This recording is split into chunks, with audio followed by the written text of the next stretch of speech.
हो पूरा एकदम गला में गाला माने आगा से आगा एकदम मिल जाए एकदम ढल माने बलिगांव गांव तू जाओ बाबा झोला दे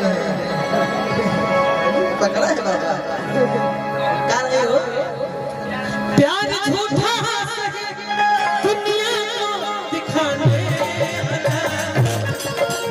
जब जब जब किसी के मिलने अब बहाने पे दौड़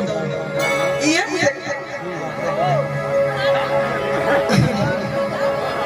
पीछे वाले बस बैठ जाई तो नीचे बता दे मतलब पहले तो दे जाइए गिरिए जाइए तो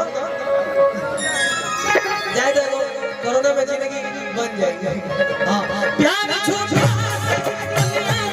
दिखाने प्यार झूठा दुनिया को दिखाने मिलने बहाने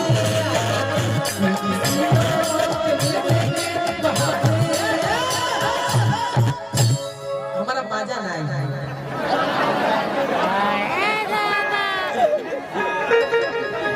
शोएब अख्तर ने गेंद फेंकी लेकिन सचिन ने बैटिंग ठीक से नहीं किया हम चाहते हैं कि और तेजी से आओ तेजी से आओ लगा तो बेचैन भाई बड़ा सीधे एकदम बेचैन भाई हो प्यार झूठा दुनिया को दिखाने प्यार झूठा दुनिया को दिखाने आओ बात तेजी से गला में होता है एक खपरी बजाते रहो जब गला का लगता है प्यार झूठा दुनिया को दिखाने ओ प्यार झूठा दुनिया को दिखाने दुनिया में मिलने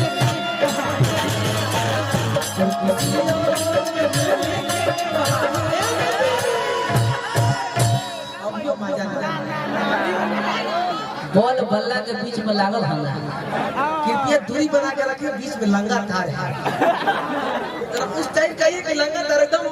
अस्थिर हो जाए और ऐसा करे बहुत लाओ ना उस तरह के तू आओ खाली रोको आप एकदम टकराए दो आंधी ऐसी आए कि पत्थर पिघल जाए वो टाइम पे शॉट एकदम एनर्जी खत्म कितना दिन हो गए प्यार झूठा दुनिया को दिखाने प्यार झूठा दुनिया को दिखाने बहाने पे दौड़ी हो तू किसी और के मिलने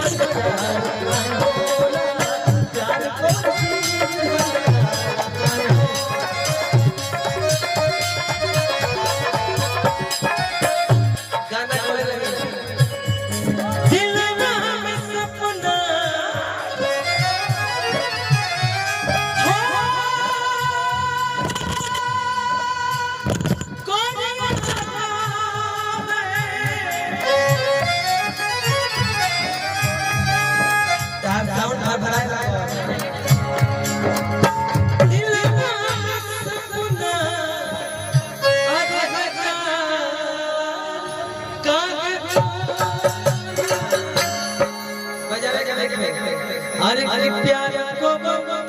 सीधी कहे हो और जाते जाते ये को बात कुणाल भाई कहब एगो हमार गाना के परसों वीडियो आवता रोज दिन साथ में रात को बटात में रोह बाबू को मुदैया अरे नचनिया से फसल रे मोरा सैया जवन भतर कटनी भतर कटई गे अरे ओकरो मंगिया जरो बोहे रहा अपिया के कमिनिया करे सब खिनिया जे ओकरो भई के लसरो बोहे रहा अरे की ठुमका झुमकाया सटला में नथुनी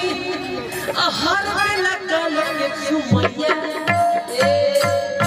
है नचनिया से फसल रे।